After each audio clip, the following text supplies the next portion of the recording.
On vous dit qu'au Cameroun, il n'y a que deux partis politiques. Vous ne voulez pas croire. Il n'y a que deux.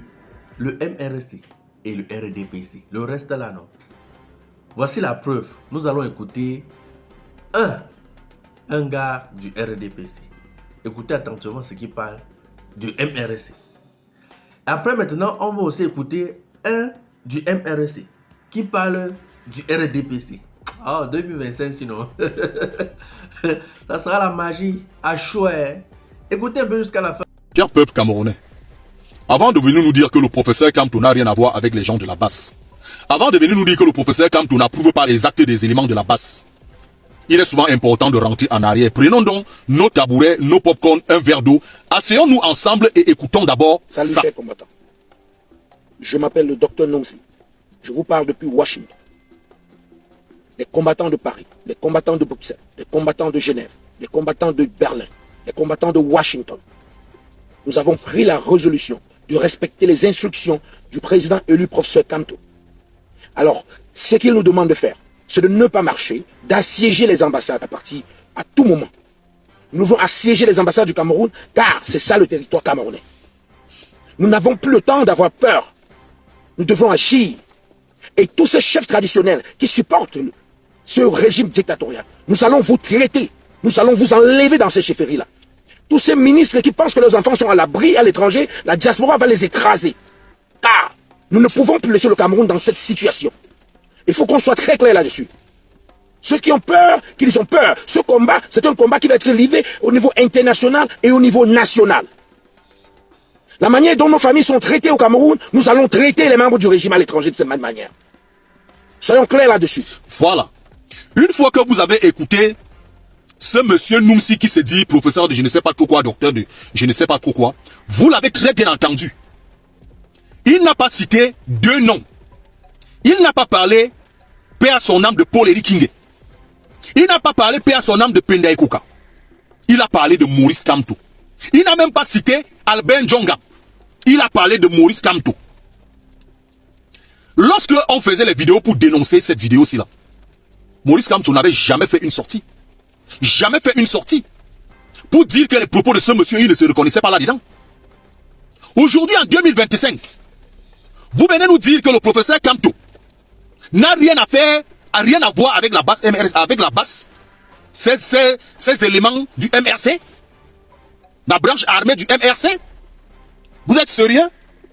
Vous savez, c'est mieux d'assumer souvent. Quand on fait quelque chose, nous, ce qu'on vous reproche, c'est que vous n'assumez rien.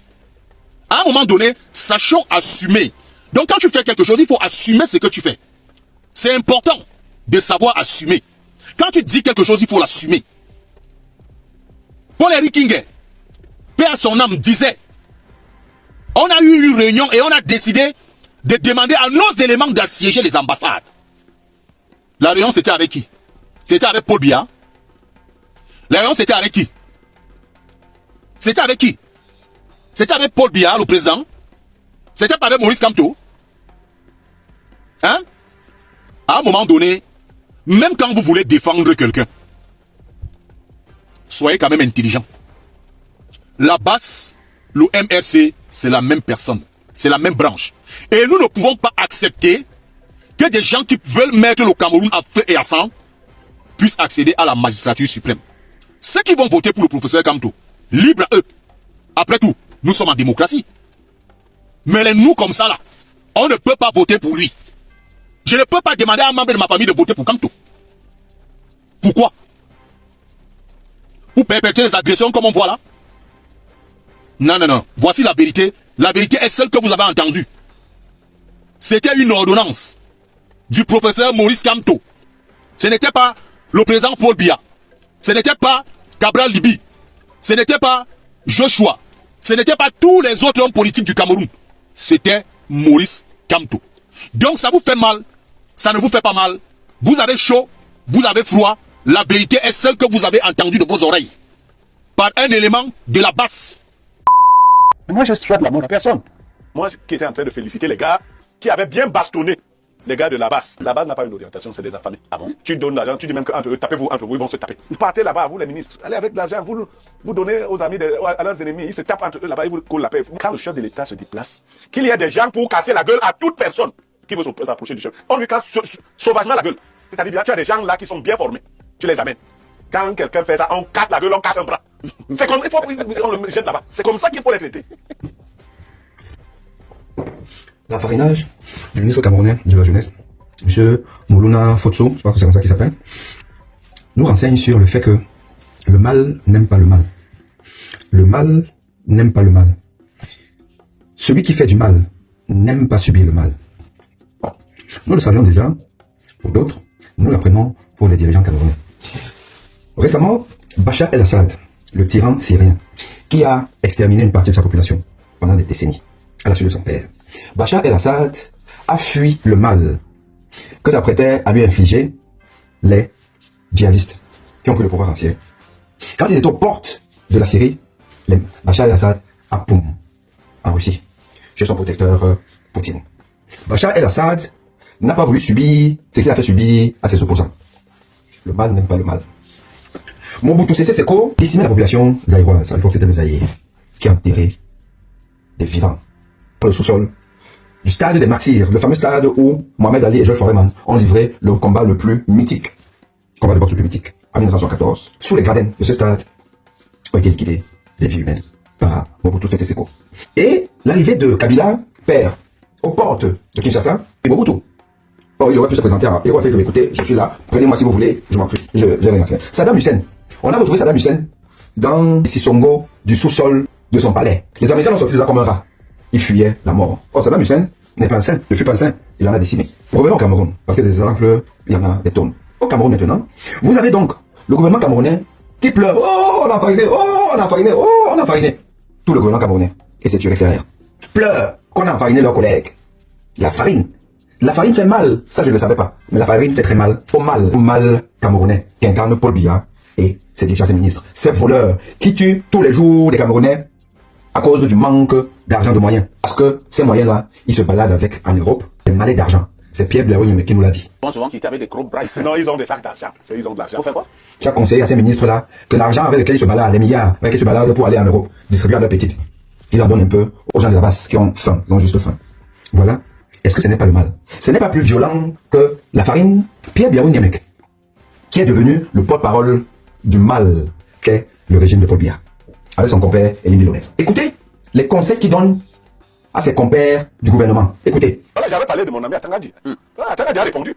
Vous voyez, là, Il a répondu à quel niveau? il a dit que ceux qui vont susciter les rébellions, les insurrections, ils vont le prouver sur leur chemin, sur son chemin. Et que peut-être que ce qu'il a fait en 2018 à certains, en 2025, ce sera plus dur. Attends, les gens écoutent le discours, ils croient qu'Atangadi s'amuse. Atangadi ne s'amuse pas. Les gens risquent de se retrouver encore dans des situations pour commencer à nous dire que demander alors la libération de 2000 partisans. Pierre Biya, c'est un distributeur du mal. Mais Pierre Biya, n'aime pas voir mal. Vous vous souvenez, il y a quelques mois, il a fait la une des journaux et toute une émission spéciale sur on veut assassiner Pierre Biya. Pierre Biya est menacé de mort, menace de mort. Écoutez. La météo qui nous renseigne ce matin que Pierre Biya est menacé de mort. Est-ce que vous vous sentez menacé? Véritablement, les gens ont pensé qu'il devait passer à la vitesse supérieure. Ça a été d'abord des menaces d'ordre mystique. On a envoyé des missons. Pour le mission, je vous révèle qu'il y a quelques semaines, un mois par là, on a envoyé. Bernardo disait qu'il devait me soigner. Je lui ai dit que pas besoin de me soigner. Je me soigne sans médicaments. Et il parle maintenant d'atteinte physique.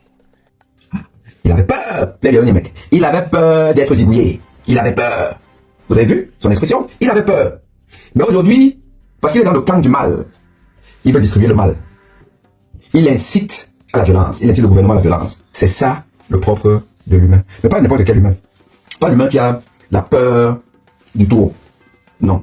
C'est l'humain maléfique. Pierre Biya fait partie du mal camerounais aujourd'hui. Il a donc déclaré la guerre au peuple camerounais, aux bas d'en bas, ceux-là qui ont faim, ceux qui ne mangent pas.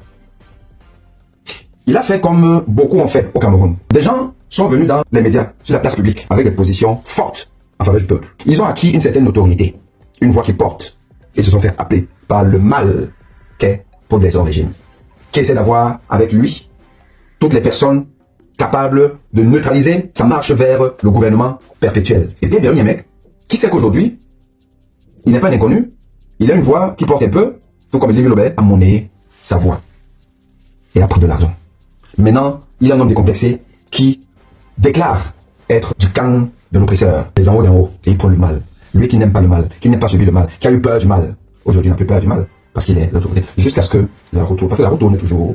La roue tourne toujours. Celle de Ceausescu en Roumanie a tourné. Celle de Duvalier, Haïti, a tourné. Celle de Mobutu a tourné. Celle de Bachar el-Assad a tourné. Celle de Paul Biya va tourner. Ça, c'est la loi de la nature. Et nous sommes les garants du bien. Nous sommes les garants du bien contre le mal. Donc, Elie Bilobé, Pierre Biaouniamek, Mathias Orondandini, c'est juste votre temps. Mais ce temps-là, il est d'autant plus court que celui de Paul Biya est court. De manière naturelle, le temps de Paul Biya est compté. Donc vous venez dans la mangeoire un peu tard. C'est vrai qu'il n'est jamais trop tard pour prendre sa part. Mais cette part-là, vous allez la vomir. H, toi qui regardes, n'oublie pas de liker et de commenter. Vraiment, si tu n'es pas encore abonné, fais-le.